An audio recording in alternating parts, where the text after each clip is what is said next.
Welcome. Thank you all so much for coming this evening. Hopefully everyone has found a seat, and there are some empty seats for anyone who may be outside who hasn't or doesn't have a ticket. Let's make sure that everyone is seated who wishes to be here. It's really an extraordinary joy for me to be here with one of my personal heroes.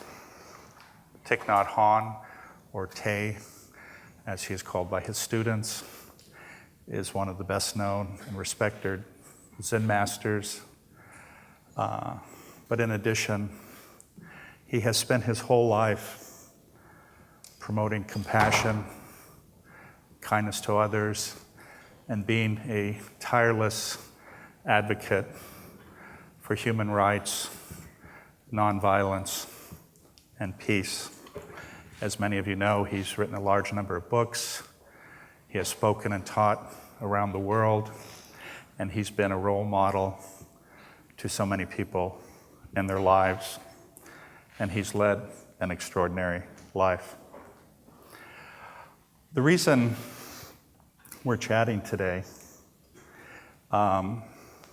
is because of a program that I run here at Stanford called CCARE, and I think many of you may be aware of it, but if you don't, it's called the Center for Compassion and Altruism Research and Education.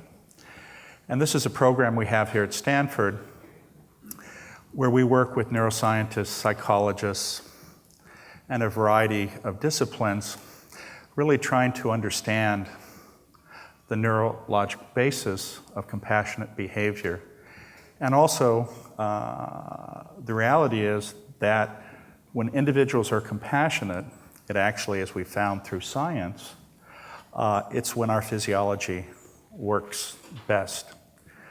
One thing that we have found through science is that we can actually change our brain through mind training. Now, of course, the fascinating thing is that it's taken scientists hundreds and hundreds of years, and if we had just looked back, which we are of course now doing, to the monastic traditions, they of course knew this all along, and only now we are actually catching up. And in fact, many of these contemplative traditions, the entire basis is oriented around compassionate behavior, because they have known, and we have now shown through science, that when we're compassionate, not only does it improve the lives of others and serve others, but it is of great benefit to each of us. It makes us feel better, it lowers our blood pressure, it makes us happy at a very, very deep level, and in fact, as we're now learning, it also increases our lifespan. And the amazing thing is that many of the greatest things that promote a happy life are actually things that are completely free and available to all of us every day. Now, I appreciate that few of you are here to really hear me talk this evening. So what I would like to do is turn the evening over to Tay, and then we'll have a little bit of a conversation, but I know that each of us will leave here today having learned something that will improve each of our lives and allow us to better serve our fellow man. So without further ado,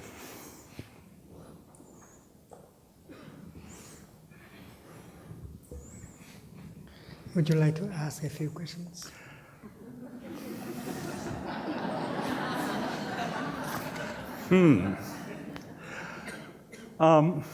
Yes. It's always interesting, I think, to people, and I know, of course, some of your history, but as I understand it, when you were quite a young age, you decided to become a monk and lead a monastic life. And that, in many ways, a life that the average person has a very difficult time thinking about the possibilities that they could even do that. But for you, what was it about that tradition or becoming a Buddhist that inspired you so much?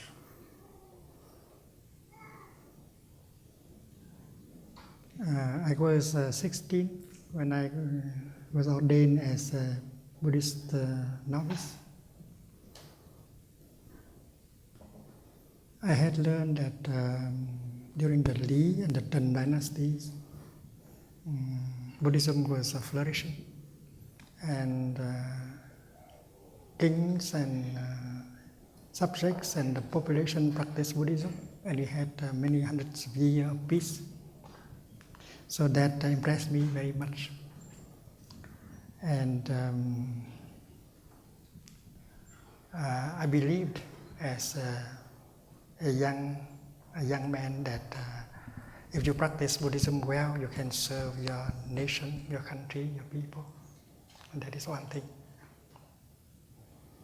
When I was younger, about 11 or 12, one day I saw the drawing of the Buddha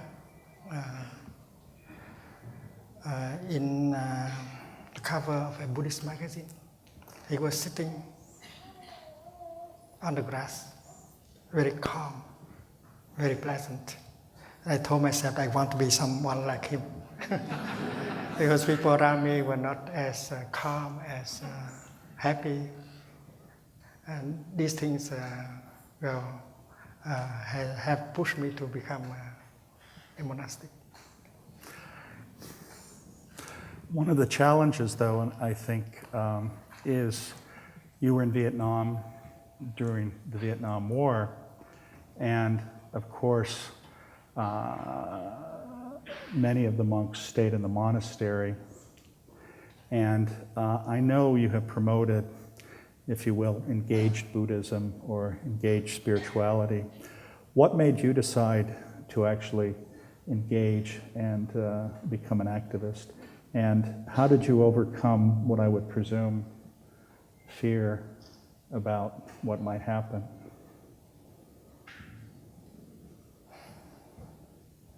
When the practice of Buddhism is mindfulness, concentration and insight. And mindfulness is the kind of energy that helps you to know what is going on in your body, your feelings, your perceptions, your mental formations, your consciousness, and going on around you in your family, in your community, in your country. So if you are aware of what is going on around you, you see the suffering, and you would like to do something in order to help people suffer less. And I always, from the time becoming a monk, I wanted to have that kind of Buddhism that can really help people, not Buddhist studies, but the kind of practice that can really help you to suffer less and help people to suffer less. And that is why we have created a current of thinking and of action called Engaged Buddhism, Le Bouddhisme Engagé. And we study Buddhism and apply Buddhism in such a way that we can really solve the problems we are facing in our families, in our communities, in our society. You know, one of the challenges, though, I think for many people is that there is so much suffering. And as an example, I'm a doctor, and one of the things that happens to doctors, and especially people, if you will, in the caring professions, is they get overwhelmed with suffering, as does the average person. And they say there's so much suffering, but what can I do?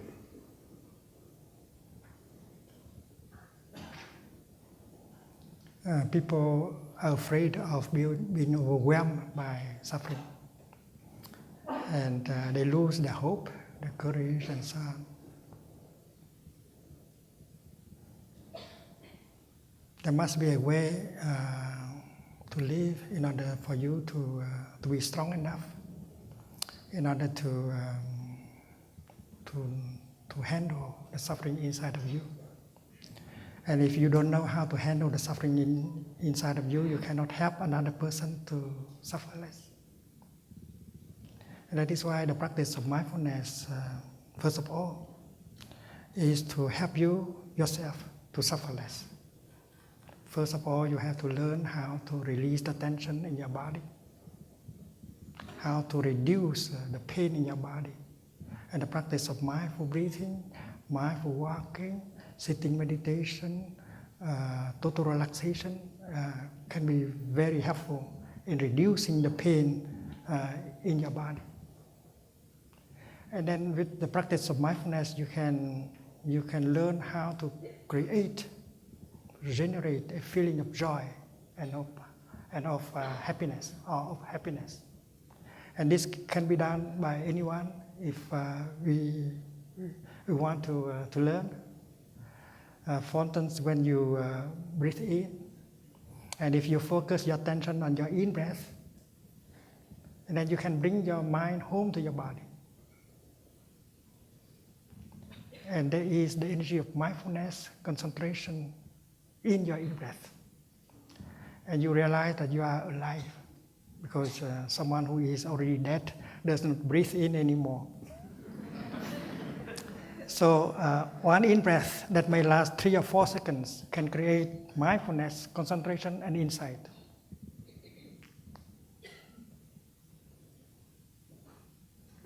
And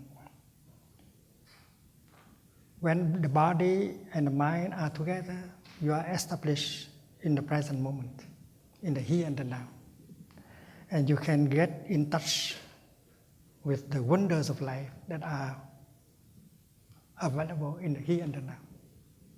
And with that kind of mindfulness and concentration, you realize that you are lucky enough, luckier than many people. You have enough conditions to be happy right now, right here, and you don't have to run into the future to look for happiness. And that happens after 3 or 4 seconds of practice of mindful breathing.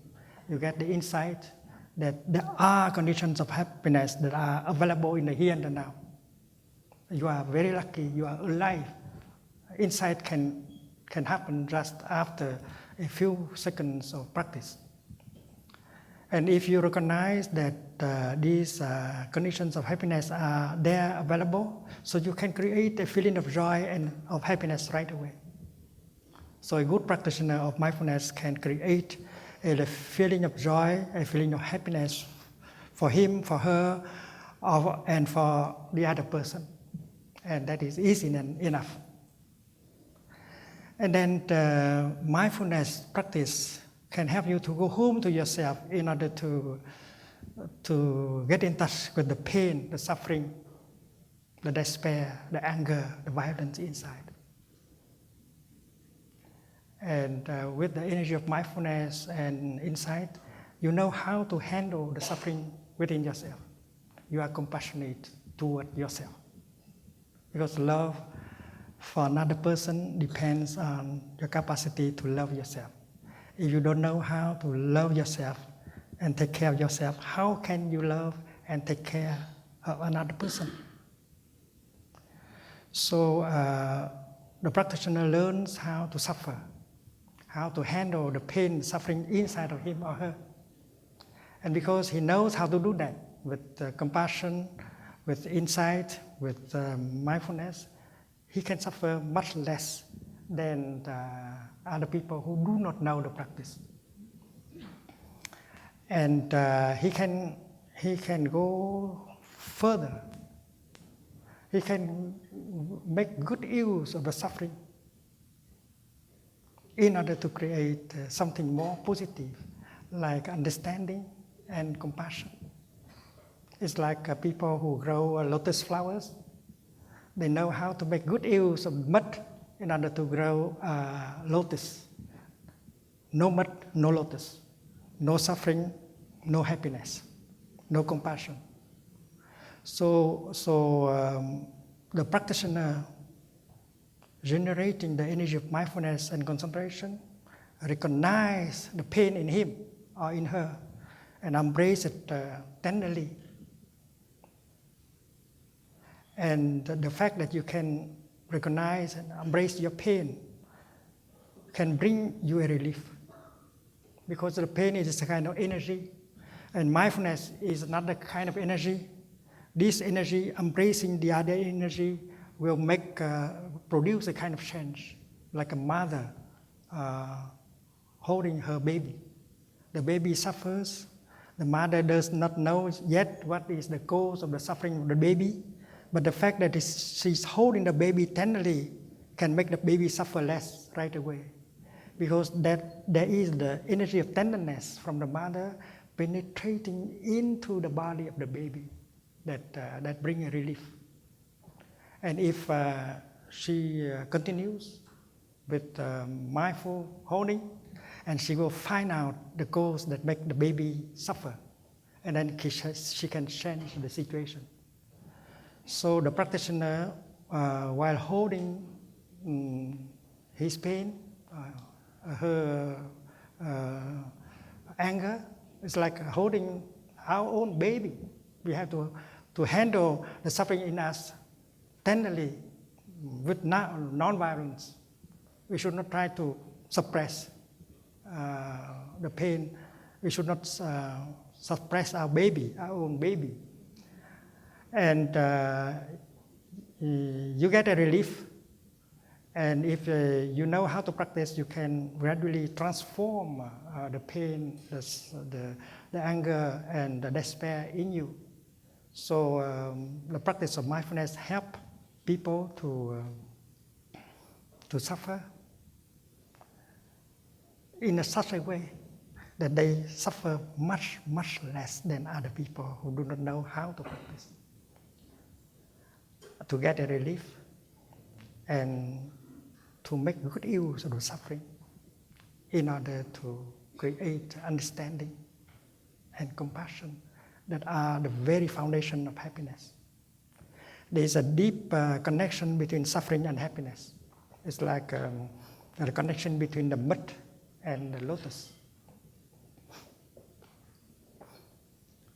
If you have the time to listen to your own suffering, to look deeply into the nature of your own suffering, understanding will arise.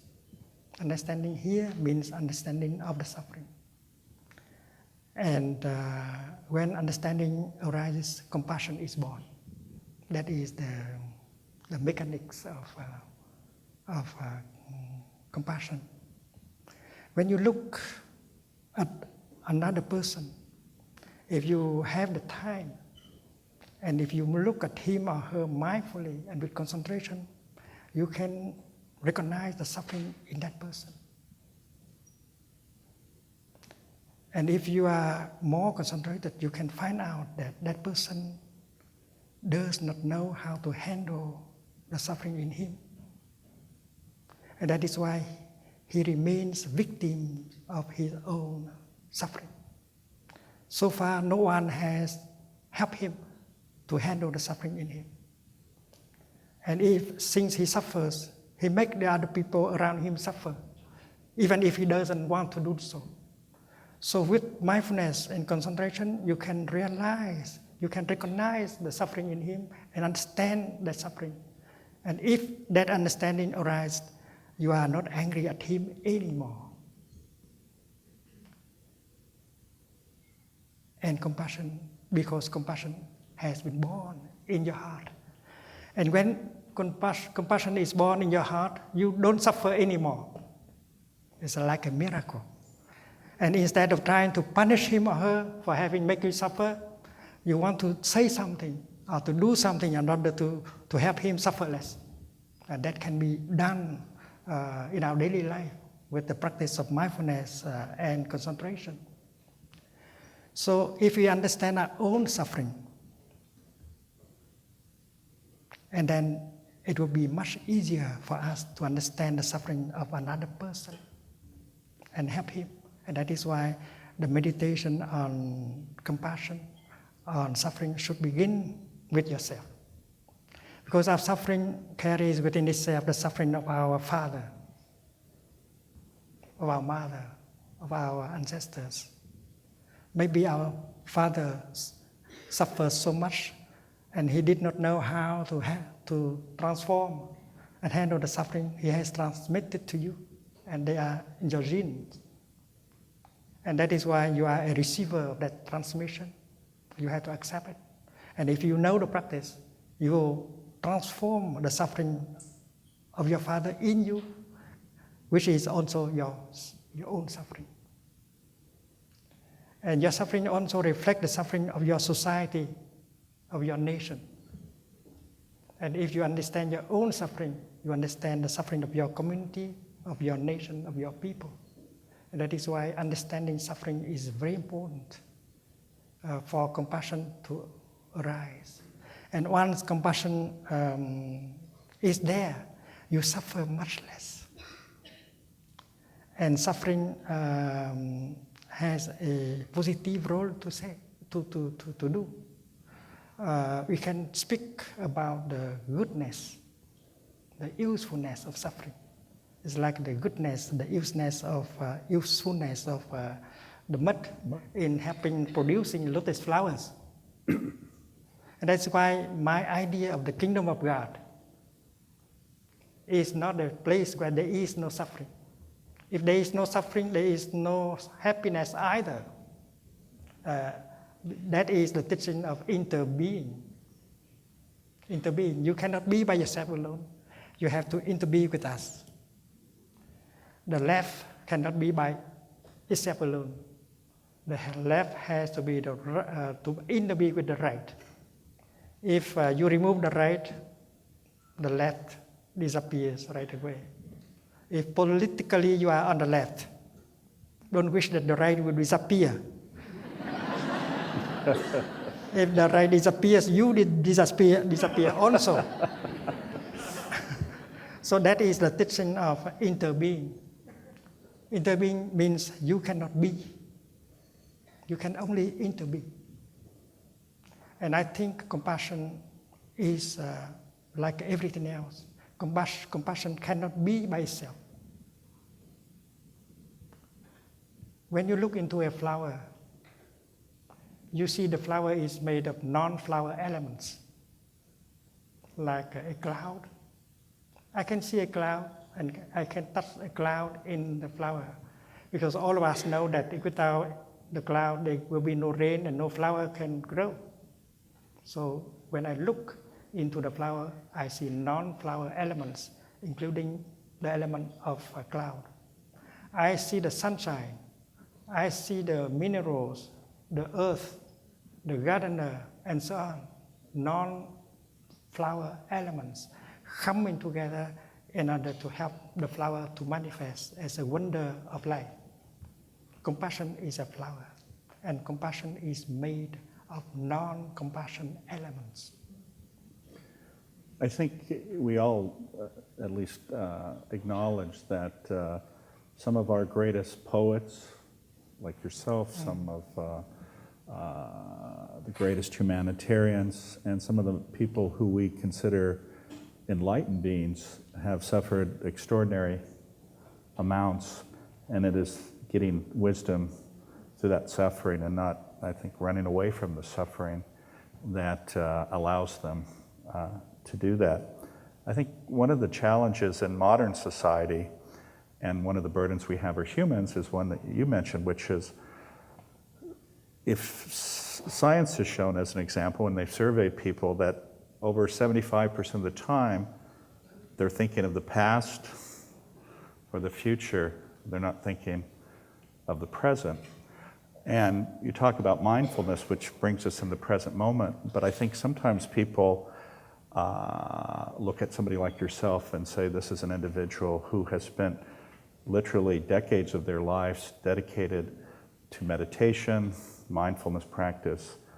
For the individuals who, while they may look at your picture and want to be like you, they may not be able to have the capacity to become quite as enlightened. But what can individuals do in their daily lives? Does it really take hours and hours of deep contemplative practice, or can you practice mindfulness every moment? Everyone can practice generating the energy of compassion in order to suffer less. If we have the courage to go back to ourselves and listen to our own suffering, and then we can begin to understand our suffering and begin to suffer less. Many of us do not want to do so. Most of us are trying to run away from ourselves because we believe that going home to ourselves will we might be overwhelmed by the pain, the suffering, the despair inside. So most of people in our society try to cover up the suffering by the way of consuming.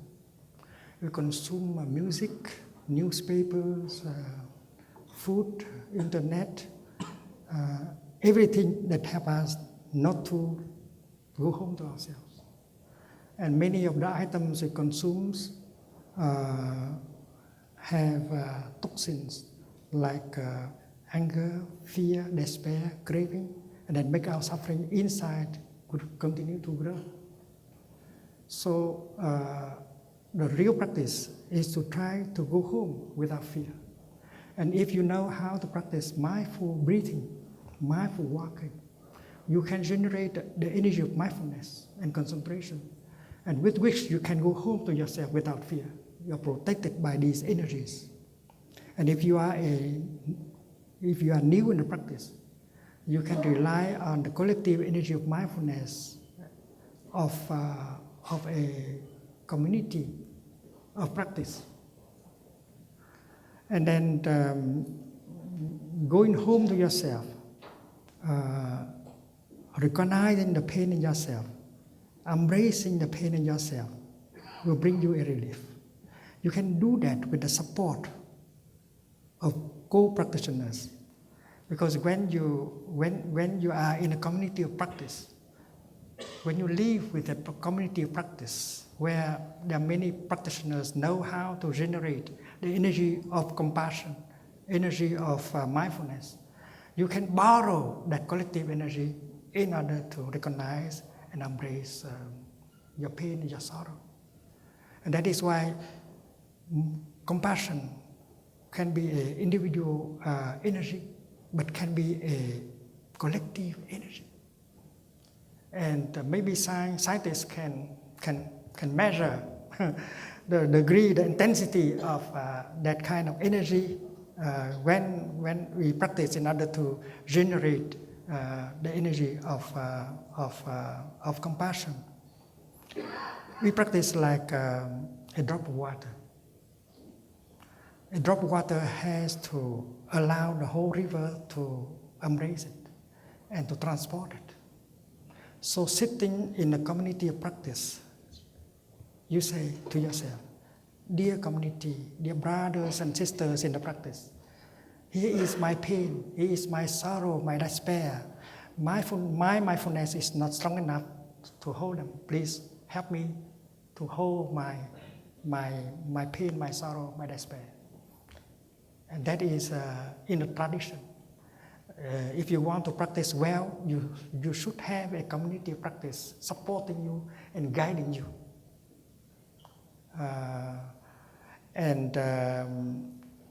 When you practice, a few weeks later, you can be on your own, because now you can generate your own energy of mindfulness and concentration in order to handle the suffering in yourself.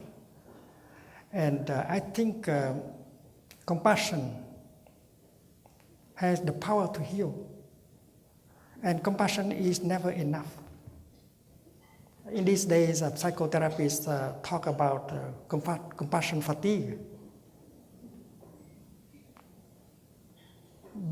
I think if psychotherapists run out of compassion, because they don't know how to keep producing compassion. It's not because they have too much compassion, but because they run out of compassion. Compassion is kind of power, of energy, and you should keep producing it if you need to help many people. And if psychotherapists do not know how to nourish themselves, I think they should know how to generate feelings of joy and happiness every day to nourish themselves, to be strong enough to continue. And the second thing they have to do is to know how to handle the suffering within themselves. Without that, they will run out of compassion in a short time and cannot continue. And that applies to every one of us who want to serve society. We should be able to nourish ourselves by the art of happiness. There is an art called the art of happiness, and it's simple enough. We bring our mind home to our body by the way of mindful breathing, mindful walking, and we establish ourselves in the here and the now, just by walking meditation or breathing meditation. And then in the here and the now, we get in touch with the wonders of life that are available in the here and the now, the kingdom of God that is in the here and the now. It's in order to get the nourishment you need, and you can help nourish your beloved one with that kind of thing. And then the art of suffering should go together with the art of happiness. You should know how to handle a painful feeling, a painful emotion, with the energy of mindfulness and concentration. And with the practice of mindfulness and concentration, embracing your pain, you suffer much less. You know how to bring a relief, and you can go further by transforming this energy into positive energy like understanding and love. I just talk about the kingdom of God not as a place where there is no suffering, because it is my conviction that where there is no suffering, there is no happiness either. That is the truth of interbeing, like the left and the right, the above and the below, the subject and the object.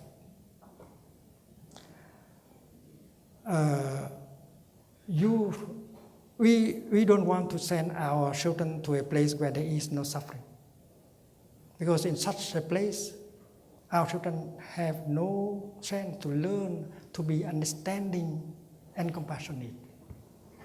It is by touching suffering, understanding suffering, that you can generate love and compassion. That is why my vision of the kingdom of God is a place where people know how to make good use of suffering in order to create understanding and compassion.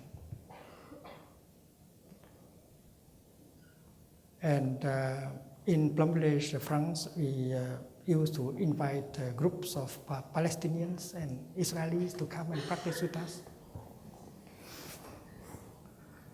And it is always difficult in the beginning, because when the two groups come, they could not look at each other. They could not talk to each other, because both the groups have a lot of anger and fear and suspicion, the suffering. So during the first week, we let them stay separately. And first of all, the practice of mindful breathing, mindful walking help them to calm down the pain, embrace the pain.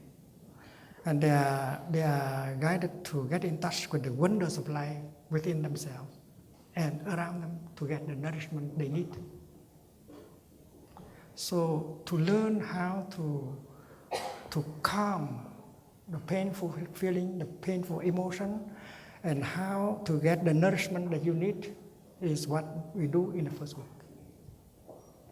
And then we continue with looking deeply into our own suffering and find out where they have come from. Very often they have come from our wrong perceptions.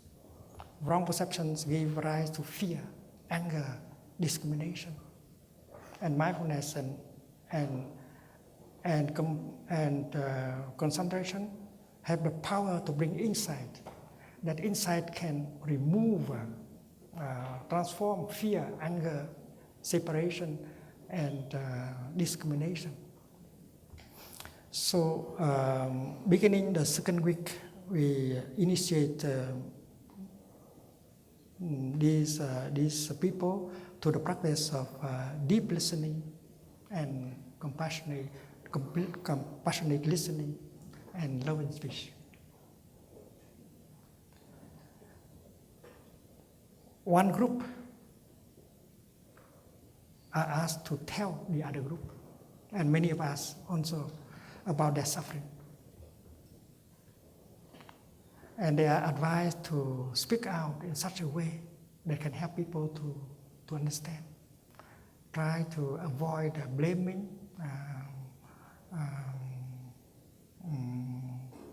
accusing, and so on.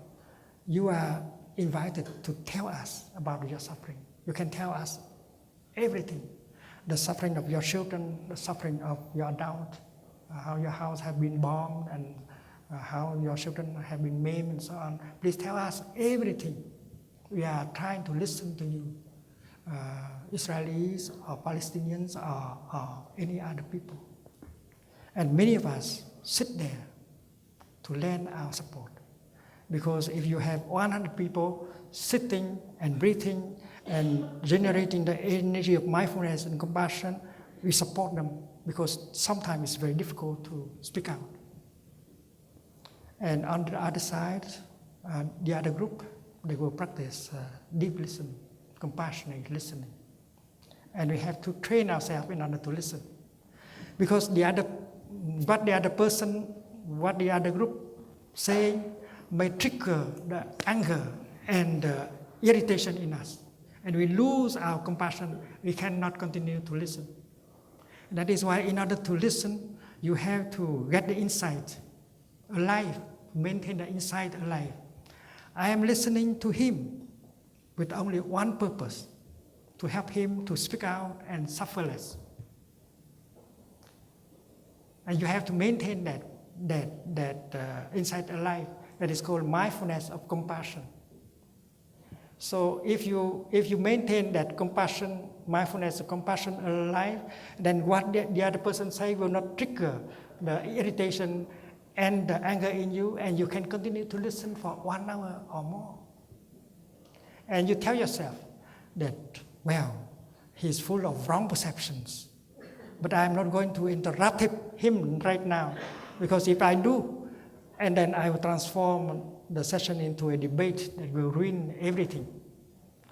In a few days, I might have the occasion to release some information to help him to correct his perceptions, but not now. Now is only listening. And that is the art of compassionate listening that can help people suffer much less. And with that practice, people suffer less right after the first session. When you listen to them with mindfulness and concentration, you realize that on their side, on the other side, they have suffered exactly like on your side, children and adults. And the first time, you see that they are victims of the conflict, victims of wrong perceptions. And you are not angry at them anymore, because compassion understanding, compassion is born in you, and you begin to look at. You do not suffer anymore when you look at them, and in your eyes there is the reflect of compassion. And when they see you looking at them like that, they suffer much less also. And that is like a miracle. And we need only 10 days to do so. And then you see for the first time that the people on the other camp, they are just human beings like you, and who have suffered very much the same way you have suffered. So mutual understanding become possible. Communication become possible with that kind of contemplation of suffering. And you know that you have a chance in order to speak about your suffering, your difficulties, your despair, and the other group can listen. And the practice can remove a lot of anger, remove a lot of suspicion, and remove a lot of fear. And they begin to be able to sit together, share a meal together, holding hands to do walking meditation together. It's like a miracle of healing. How to help compassion to be born, and listening to the suffering with mindfulness. You can help the energy of compassion to be born. And then they experience transformation and healing. And all of us are so happy they do. And on the last day of the retreat, they come together as one group to report about the fruit of the practice to the whole community. And they always promise that when they go back to the Middle East, they will organize that kind of practice so that other Israelis and Palestinians will come and practice and suffer less. So that is what happened during the time we host these two groups. In our retreats of mindfulness that are offered a little bit everywhere in Europe, in Asia, and so on, in America. Usually on the 5th day of the retreat, we ask people to apply the teaching of deep listening and loving speech with the other person with whom they have difficulties, in order to restore communication.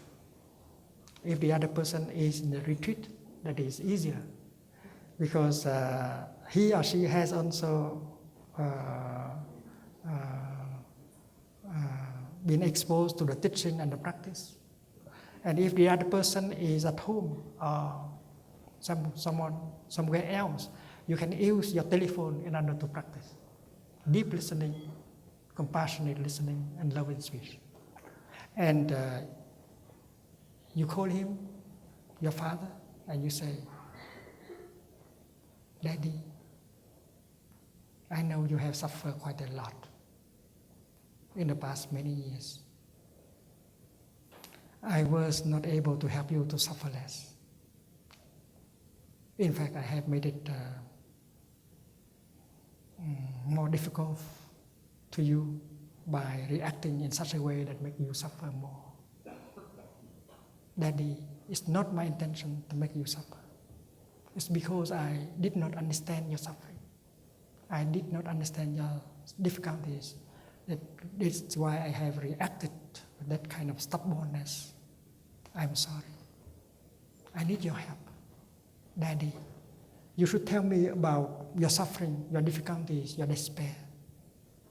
You should help me, because I know that if I understand them, I will not react like the way I have in the past. Please help me, Father. If you don't help me, who will help me?" And that is the kind of speech that we call loving speech. And that speech you can use naturally if you have looked deeply into the suffering of that person. And you know that that person doesn't know how to handle his suffering. Because that is why he make the people around suffer, including you. So contemplating suffering help compassion to be born in you.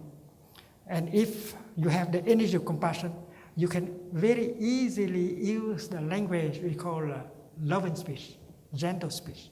And that can really open the door of the heart of the other person. One German gentleman told me on the 6th day of the retreat in northern Germany that, dear Thầy, I did not believe I can talk to him that way. I was so angry at him that I had vowed not to see him anymore in my life. And yet last night, practicing according to your recommendation, I called him. And when I hear his voice, suddenly I found myself capable of talking to him with that kind of compassion. And he cried. My father cried like a baby. And we reconciled. And dear Thầy, do you know something? The first thing I will do after this retreat is to go straight to him and see him. So the miracle of reconciliation can happen very quickly with the practice of compassion. And compassion, we know, that is born from understanding suffering. And we can practice that with ourselves before we can help another person to suffer less.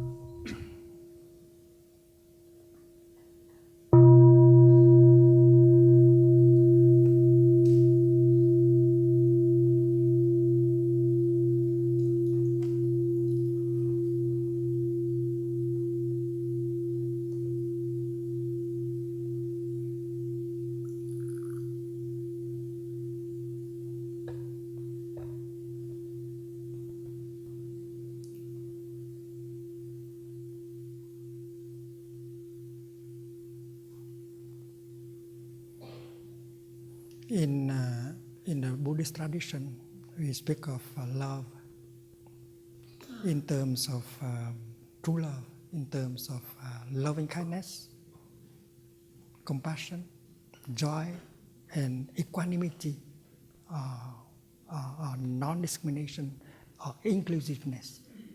In order to really understand compassion, you should understand also the three other elements of true love.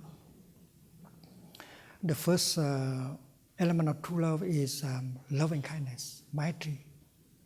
It has the power to offer happiness. If love cannot offer happiness, it's not true love. Your true love offers you happiness and offer her happiness. It's not the willingness to offer happiness. Because if you don't understand the other person, the more you try to make him happy, the more you make him suffer. So understanding him, understanding her suffering and need before you can practice loving kindness, Maitri. In Asia, there is a fruit called durian. Many people crave for it, but for me, I cannot eat it. And then you say, dear Thầy worked so hard, he should eat some durian. And then you make me suffer by loving me. So we should understand the other person in order to really make him happy. And that is why understanding is the other word for love, for compassion. And that is why we should ask our partner, darling, do you think I understand you enough? If I don't understand you enough, please help me. My wife is right there.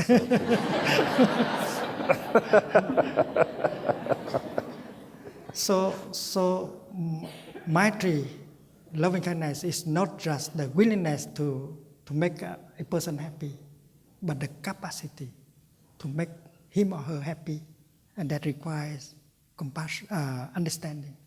And understanding requires time in order to look deeply. And then the second element is compassion, which is a karuna. Great compassion is called Mahakaruna. Compassion has the power to remove the pain, the suffering. If your love cannot make the other person suffer less, it's not true love. And you have to understand his suffering, her despair, in order to help him or her suffer less. And that is why you need to have the time to look and to listen. And understanding will create love and happiness. And the practice is that you have to apply that for yourself. You have to apply, you have to be able to offer you happiness and compassion. Do we have enough compassion towards our body, our feeling? Do we know how to handle our body to make it suffer less? Do we know how to handle a feeling so that we can help calm down the feeling or emotion? That is self-love. The capacity to love another person relies entirely on your capacity to love yourself and take care of yourself. That is true with compassion. And the third is joy, mudita. If by loving you make the other person cry every day, that is not true love. So you create joy for yourself and for the other person. And there are many practical ways to create joy without having to go to the market and buy something to offer him or her. Suppose you say you breathe mindfully and you bring your mind home to your body, you become fresh and pleasant, and you go to her and you say, darling, you know something? I'm here for you.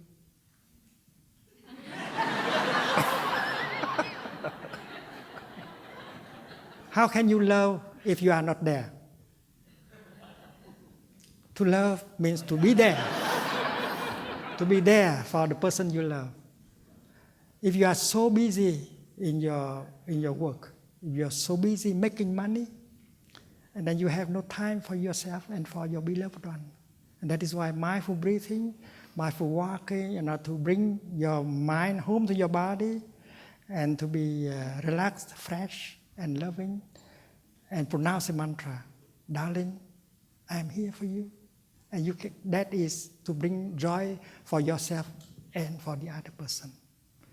And when you are truly there and offer your presence to him or to her, you have a chance to acknowledge the presence of the other person as something very precious to you. And that is why you can pronounce the second mantra, darling, I know you are there and I'm so happy. That is, to be loved means to be recognized as existing. And if you drive your car and you think of everything else except the person sitting next to you, she cannot be happy at all. So while driving, you use your mindfulness, embrace her, and you say, darling, you know something? I know you are there next to me. I am so happy. So there are very simple practice like that, practice of mindfulness that can bring joy. And if he is in the office, you can practice the mantra of your telephone or send him an email with the content, darling, I know you are there and I'm very happy. And that is why creating joy is true love. And the fourth element is inclusiveness. We cannot understand compassion deeply without understanding the fourth aspect of true love. In true love, there is no discrimination anymore between the lover and the beloved one. You cannot say, that is, darling, that is your problem.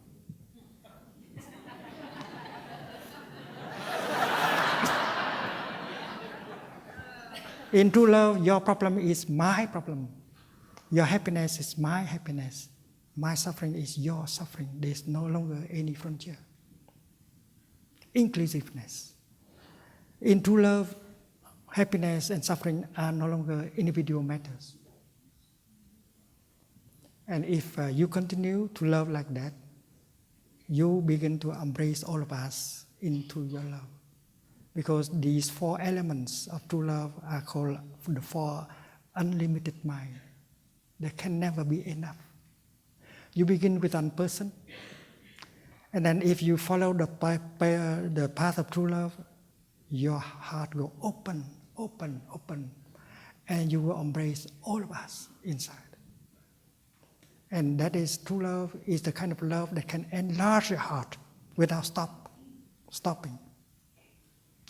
One day the Buddha was holding a glass of a bowl of water in his left hand. He's holding a handful of salt in the right hand, and he poured the salt into the water and he stirred. And he asked the monks, my dear friends, do you think that you can drink that water? It's so salty.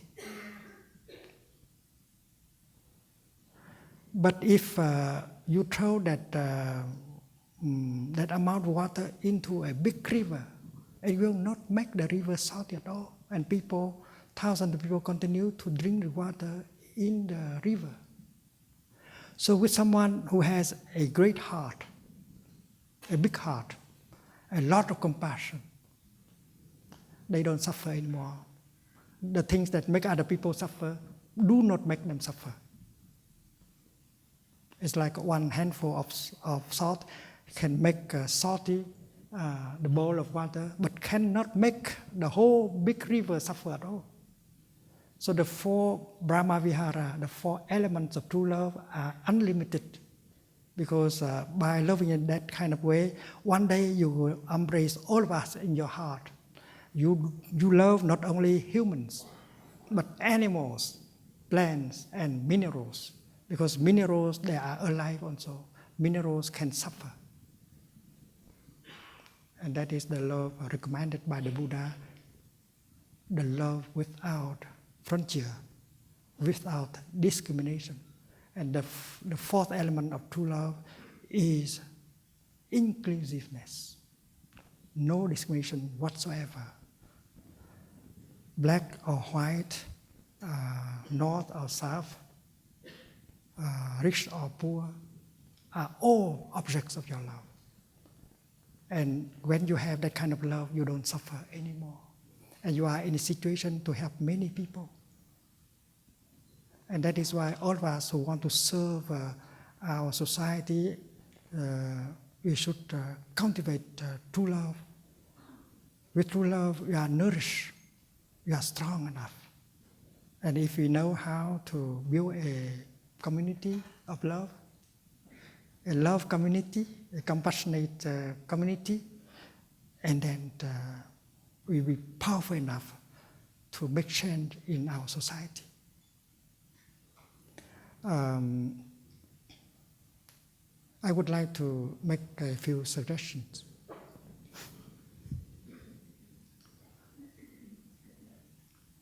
Generating the collective energy of compassion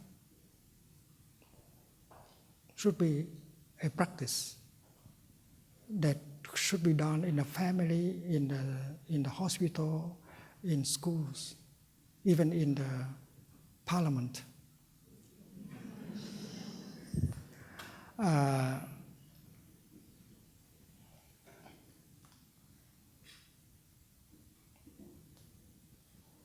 A guided meditation with 1,000 people can generate a collective energy of compassion. And that can be felt. And maybe scientists have the way to measure the intensity, the degree of compassion, because we can feel it. One day I gave a talk in Germany, and for 1,000 people, and I saw 4 young mothers nursing their babies. and the baby were being fed by mother milk. But I saw that the atmosphere in the home is so peaceful, so compassionate, because everyone was practicing mindful breathing, generating the energy of mindfulness, brotherhood, sisterhood, compassion. And I saw that the 4 children, about 4 babies, they are having that kind of food also. And they feel it, they are very peaceful.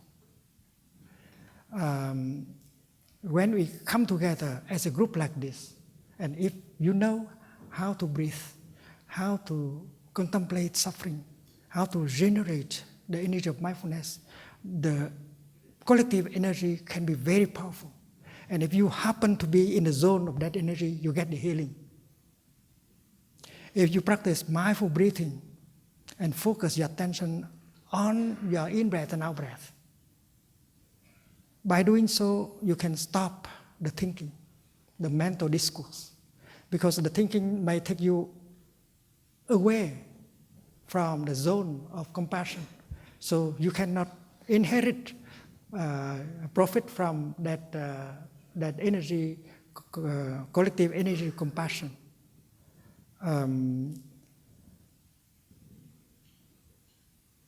Create such a collective energy of compassion is what we should learn how to do. Because the best thing to offer to humankind and other kind species also.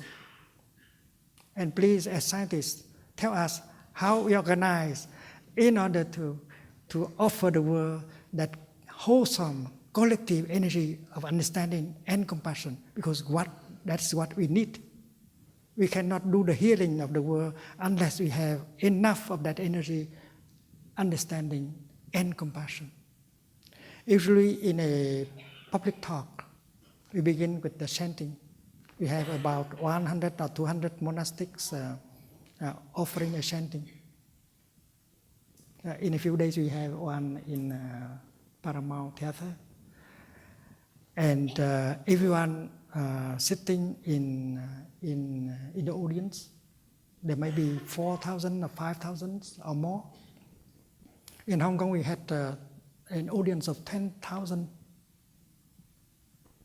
people attending the talk and practicing mindful breathing together. And we create a very powerful collective energy of mindfulness and compassion. The monks and the nuns, they have been instructed to chant the name of Avalokiteshvara, the great being of compassion. And while chanting, they try to go home to themselves and touch the suffering inside of themselves. And the purpose is to allow compassion to be born. And when they chant for the second time the name, they reach out and recognize and touch the suffering in the people in front of them, on the left, on the right. And the aim is the same. Allow compassion to be born and to grow. And when they chant the third time, for the third time, the name of the compassionate Bodhisattva, they reach out and touch the suffering a little bit everywhere in the world. Asia, Africa, Middle East, South Africa, everywhere. Violence, war, death, despair, hunger, and so on. And the purpose is the same, generating energy of compassion. And the audience are advised to practice mindful breathing in order to stop the thinking and allowing the collective energy of mindfulness and compassion to penetrate into the body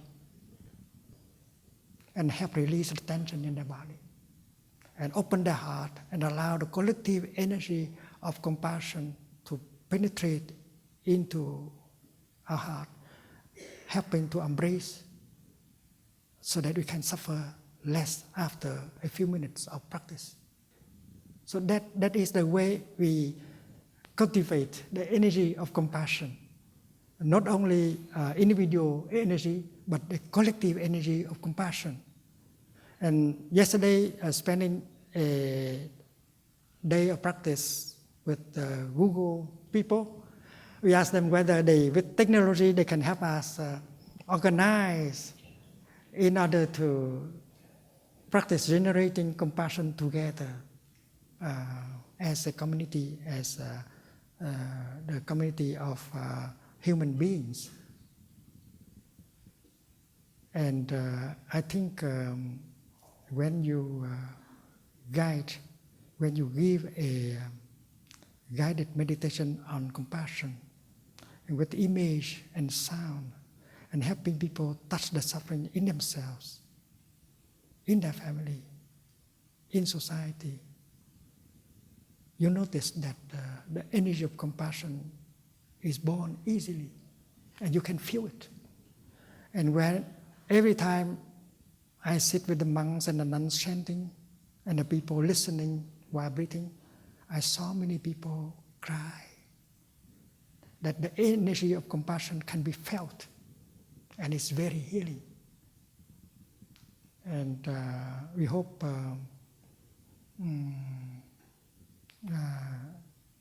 you can teach us how to do this on a greater scale, because really our society needs that kind of energy.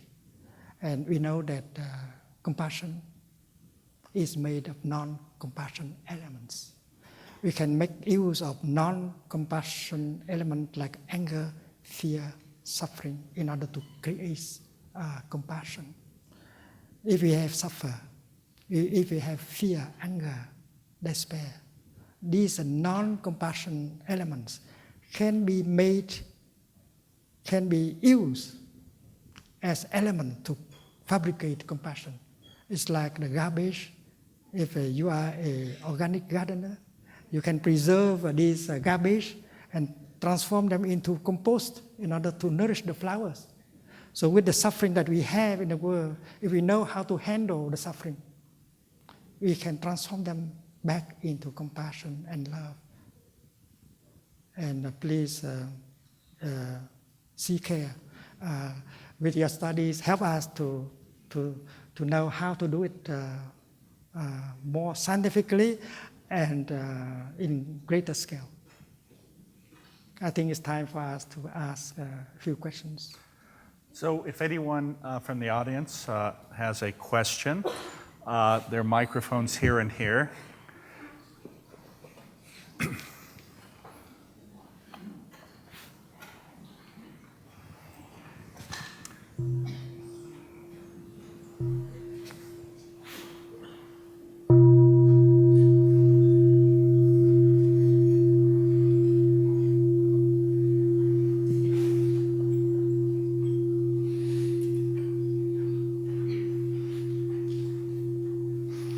This is compassion. They're fighting.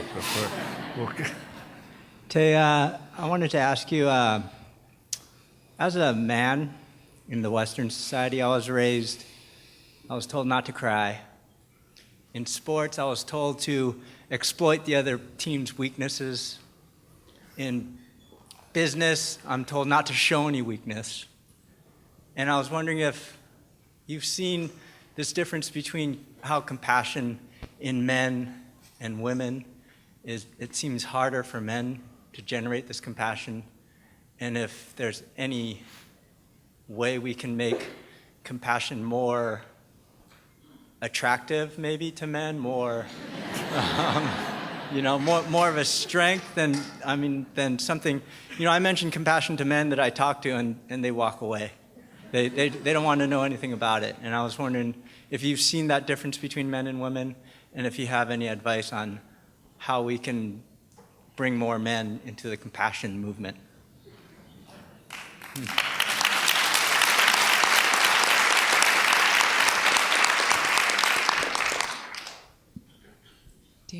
Dear Thay, I would just like to repeat the question so that it is clear. Our friend is asking that about the difference in compassion for men and for women. So growing up in Western society, he was taught not to cry. In sport, he was taught to exploit the weaknesses of others, and in business also. And so his question is how we can make compassion more attractive, more accessible for men, and if Thai might have any ideas how to make it more appealing.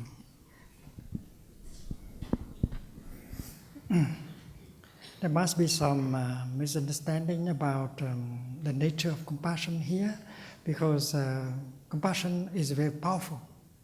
If you think that compassion makes you weak, you are wrong. Compassion may cause a man, a person, to sacrifice his life to save other people. And we have to redefine what is compassion. It's very powerful. And we have to embody that kind of energy in our daily life. We have to re-educate people about this. We have to show what compassion can achieve. When someone is angry, he's being burned by the fire of anger. And if he knows how to practice compassion, anger will die down very quickly, and he looks much better, much more beautiful, much more attractive. And that is why we have to exemplify, embody that practice of compassion in order to persuade other people to do the same. Compassion helps us to sleep well. Compassion protects us better than guns and bombs and money. Many of us think that we are safer if we have more money, but you can lose your money very easily. But compassion is a kind of energy that can help protect you much more effectively than money. And compassion helps you to relax. Your body has more capacity to heal itself. Compassion helps you to be pleasant, to be loving, and you can restore communication with the other person easily if you have compassion in yourself. You understand the other person. Your compassion can help you do your business better because you are in good relationship with other people, including your employees. So you can list a lot of qualities of compassion, and we should have a man, a woman, a community of men and women practicing compassion like that, in order to show people that compassion is something very powerful. And I hope in the Department of Neurology there will be a community practicing together and showing people not by lectures only, but by the way of life. With compassion, we are much happier. We suffer much less, and we should embody our teaching by faculties and students. Thank you. Thank you. Thank you so much.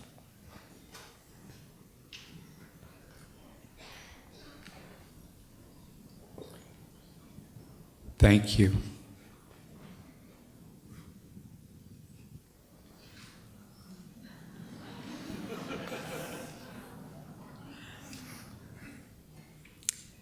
I feel so blessed to be in your presence, and I think I can speak for everybody here. Thank you so much. I just had a clarification question. I'm practicing Buddhism, and practice is the operative word here. And I am understanding that one of the basic tenets of the Buddhist Dharma is the Four Noble Truths. And the first two are there is suffering, and the second one is, however, the good news is there's cessation from suffering.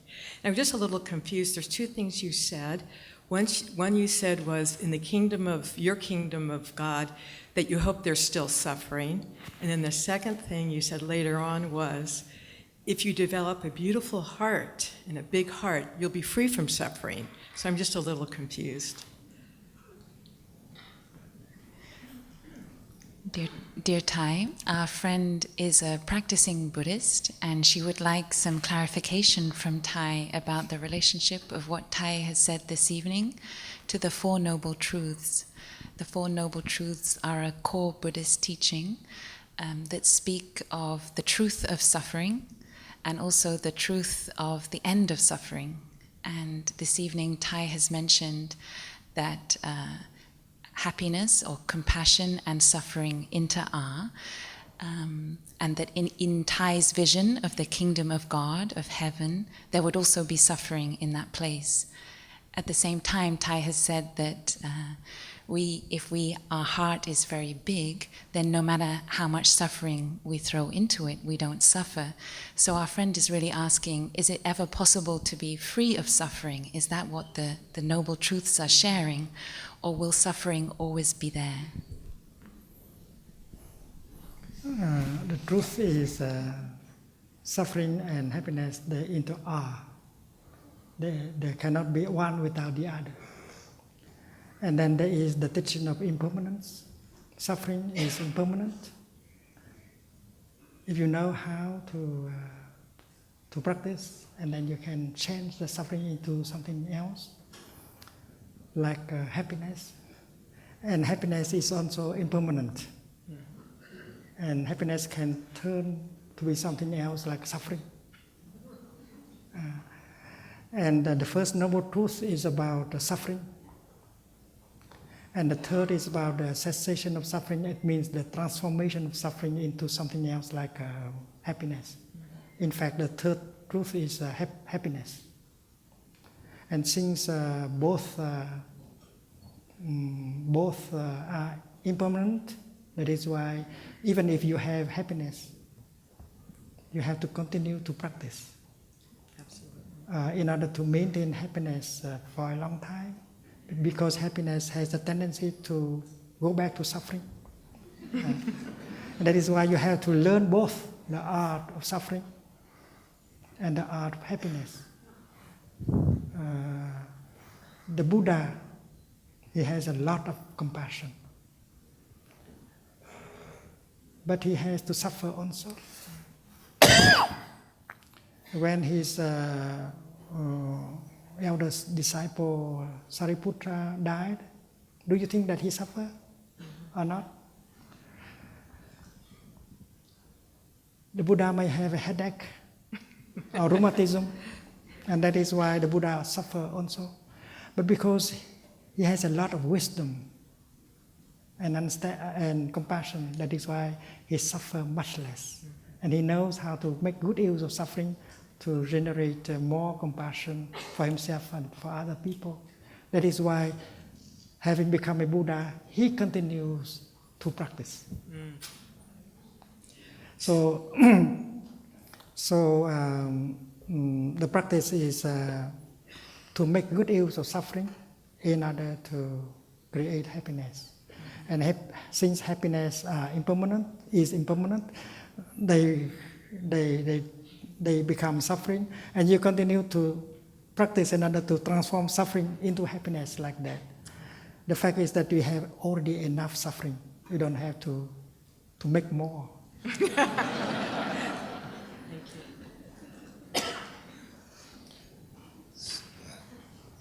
Thank you so much for coming. Jim, of course, thanks for bringing this together. I'm taken by the economy and the economics of the principles that you're describing for compassion and the balance of them and the counterparty relations between them. And I wonder, when you look at the compost creating a flower, what you see in Wall Street that could create an economy of compassion. It's a lot of compost. They do it all the time.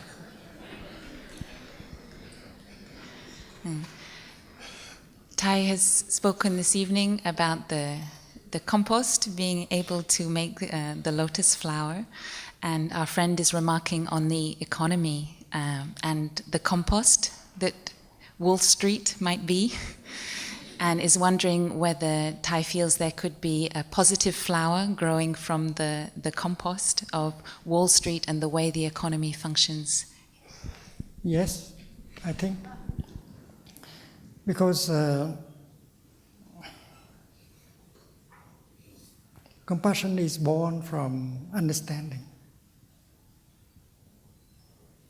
And understanding is a kind of insight that you get by having the time to look deeply. Every one of us has an idea of happiness.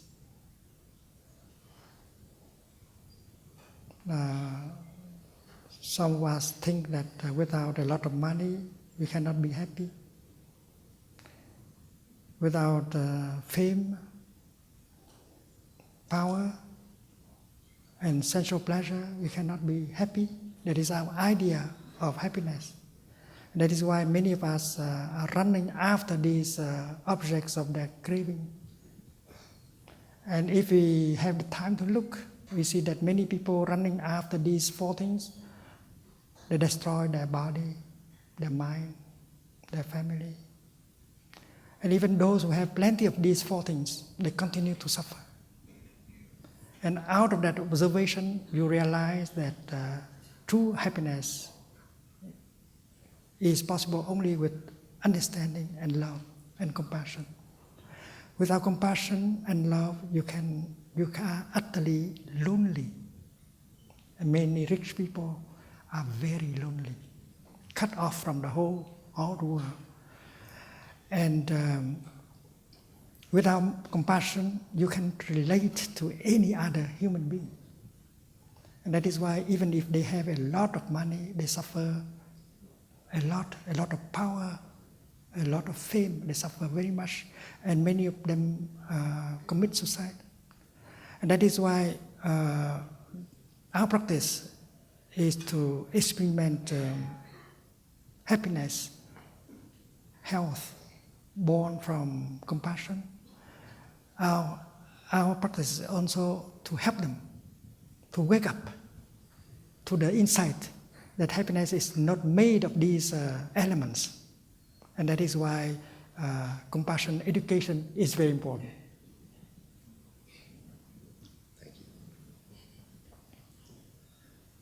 What you said tonight resonates very deeply.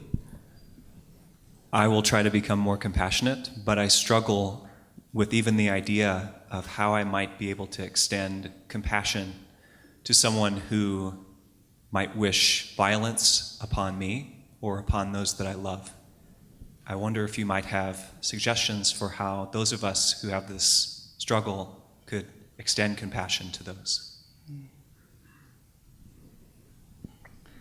You know that during the Vietnam War, many young Americans came to Vietnam to kill and to get killed. Millions of Vietnamese were killed in the Vietnam War. And yet with the practice of compassion, you do not hate the Americans who come and kill us. Because by practicing compassion, we know that they are also victims of a policy. And many policies of our governments are based on fear. On fear. And that is why the root of the war is wrong perceptions and fear. And if we realize that, we do not blame the person who make us suffer anymore. A person who is happy, who is good, who is feeling good in himself, never make you suffer. That person who has make you suffer, he has a lot of suffering in him. And that is why if you recognize the suffering in him and see him as the object of his own suffering, he has been in a kind of environment that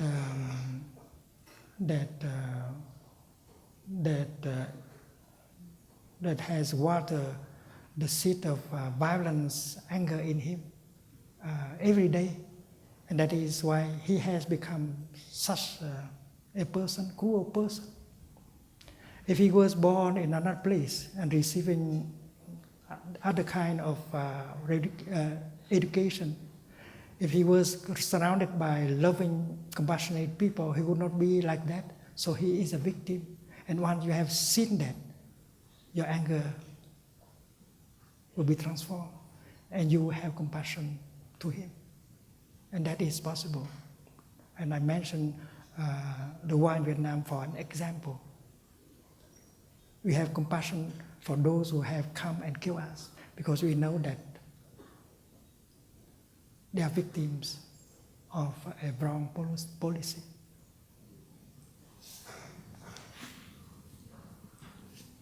Just like everyone mentioned before, I'd like to thank you for being here. It's a great honor. And I'd also like to thank Dr. Doty for letting me enjoy this wonderful event. My question is somewhat similar to the gentleman before me. It's about how to be compassionate towards certain people. In that sense, as a young adult who's maturing, I've constantly tried to open my perspective, become a more compassionate person. And I have trouble finding that not necessarily in those that are a threat to me, but those that I cannot understand. And what you said about compassionate listening and understanding really struck a chord with me. My question to you is, how do you understand those that might discriminate against others? For example, how do you understand those that sometimes I find difficulty even fathoming? For example, the Westboro Baptist Church, or just anyone on the street who will be bigots, or just people that are out there to hurt others, not necessarily a threat to myself. Dear Thai, our friend is asking a similar question about how we can have compassion for those towards whom it's hard to have compassion. For example, those who are discriminating, those who are bigoted or limited in their views. Our friend gave the example of people with extreme religious views, a particular Christian Baptist church that may be active on the campus here. And so how can our friend cultivate the understanding that Thai spoke about this evening in order to grow compassion for these particular groups that are hard to understand?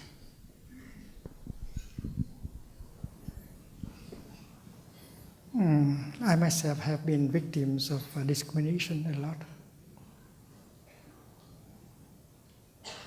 It's difficult to love, but it is possible. To love those who discriminate against you. And my answer is somehow like the answer I just offer. If you look deeply, you see those who discriminate against us, they have been formed like that, they have been taught like that. And if we are compassionate enough, and if we have a community who knows the way to help these people to abandon the kind of dogmas and prejudices and discrimination, that would be great compassion work. And again, we have to sit down together, having the time to look deeply and to find ways in order to help these people who continue to make people suffer. Thank you.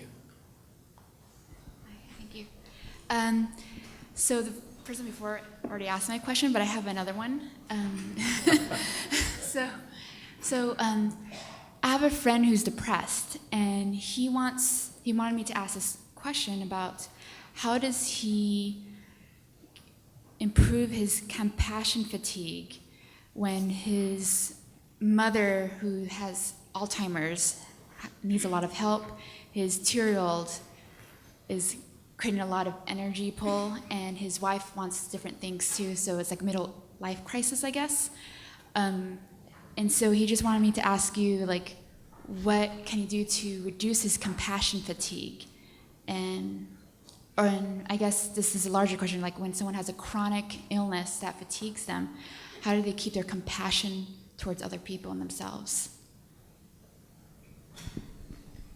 Dear Thai, our friend is asking a question on behalf of her friend, a man who is suffering compassion fatigue. He has many difficult drains on his energy at this time. His mother is suffering from Alzheimer's. He has a 2-year-old child, and his wife is wanting different things from him. So he's fallen into a depression and has very low energy. So has Thai got any ideas for a way out, either for her friend in this particular situation or other people with illnesses that drain their overall energy level? How can such people facing challenging situations continue to cultivate and generate compassion? The answer is that such a person would need a community practice that has the power to generate compassion, brotherhood, sisterhood, and to spend time with that in order to recover. I think we all need nourishment. If we run out of, we don't have nourishment, and then we run out of joy and love and everything. And that is why he should be allowed a chance to rebuild himself. And if he can spend some time with a practicing community, learning how to get in touch with the healing and nourishing elements in him and around him to nourish himself, learning how to practice breathing, walking, in order to recognize and embrace the suffering in himself. And learning how to look at the suffering of the people who have made him suffer. I think such a time of practice would be necessary for a person like him to restore himself and to live a normal life. The answer is that we need a Sangha. A Sangha means a community of practice that can offer you enough understanding and compassion.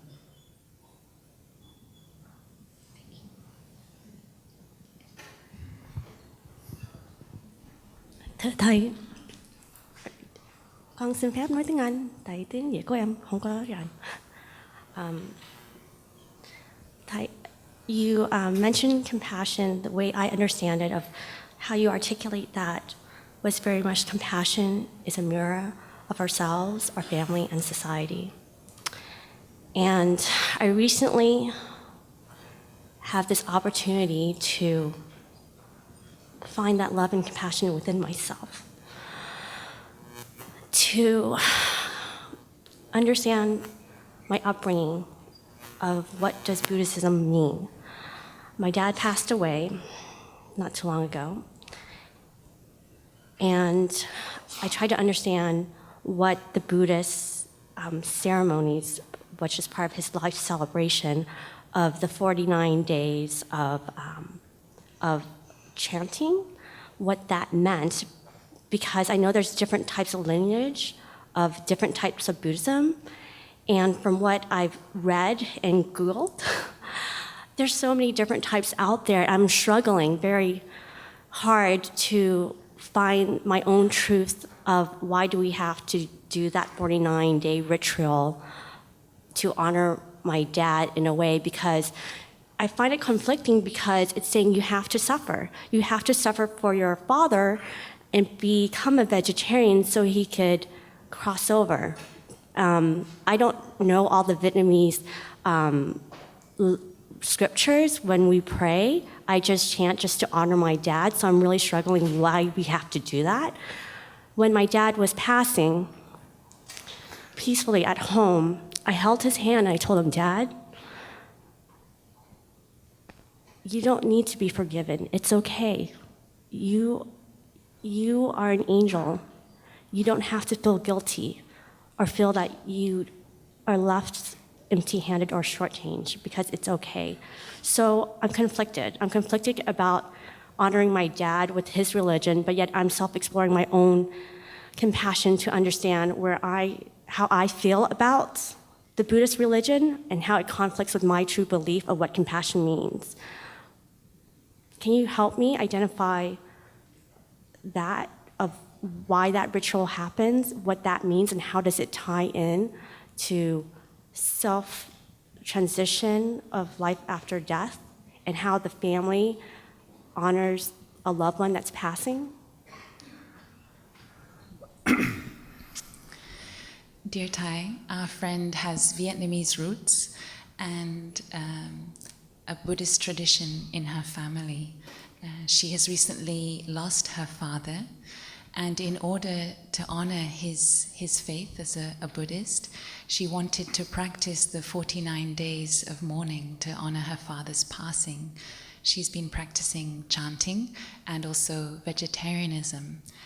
In the research that she did online to understand this ritual more clearly, she felt that perhaps this is a type of penance, a suffering on her part, in order to help her father's transition after his passing. And she would like some clarification from Thai on the roots of this Buddhist tradition of the 49 days of practice to honor those who have passed away, and how truly to have compassion, not to suffer during that time of mourning, but really to have compassion for the one we have lost. When there is popular Buddhism and deep Buddhism, and I think you should learn something about deep Buddhism in order to have a good answer. According to the teaching of the Buddha, your father is not really outside of you. He is in every cell of your body. And if you know how to breathe in and relax your body, your father suffers less. That is what you can do right away and today. If you know how to handle your feelings, your emotions, get some joy and happiness every day, that is for the profit of your father also. Usually, birth and death happen every moment of our daily life. In this very moment, many cells in my body are dying, and I do not have time to organize their funerals.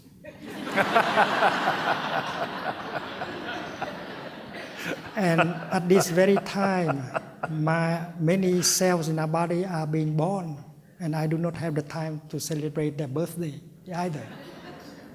So birth and death happen in every moment.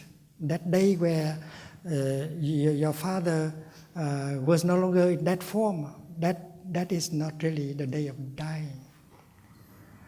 And according to this teaching, the death of something is the birth of something right away. Suppose we contemplate on the death of a cloud. A cloud can never die. The deeper teaching of the Buddha is the nature of everything is the nature of no birth and no death. On the surface only, we see birth and death. But going deeper, there is no birth and no death. And that is why the death, the so-called death of a cloud, means the birth of the rain or the snow. So the cloud does not need 49 days in order to be reborn as the snow. I don't understand that. And that is why if you have enough mindfulness and concentration, you can see your father, the continuation of your father, right in you and around you. and you don't have to look for him elsewhere. And you can talk to your father right now. You don't have to suffer in order to make him suffer less. In fact, you have to be happy, to be peaceful and relaxed in order for your father to be in the same kind of state. Please, yeah. Last question.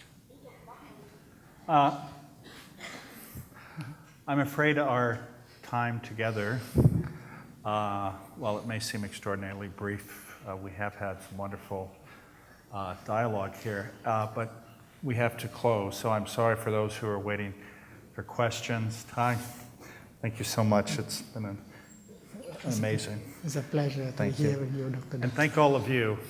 And fill your life and every action with compassion. Thank you.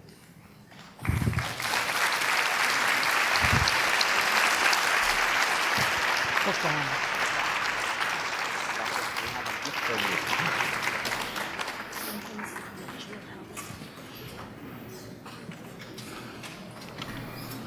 thank you.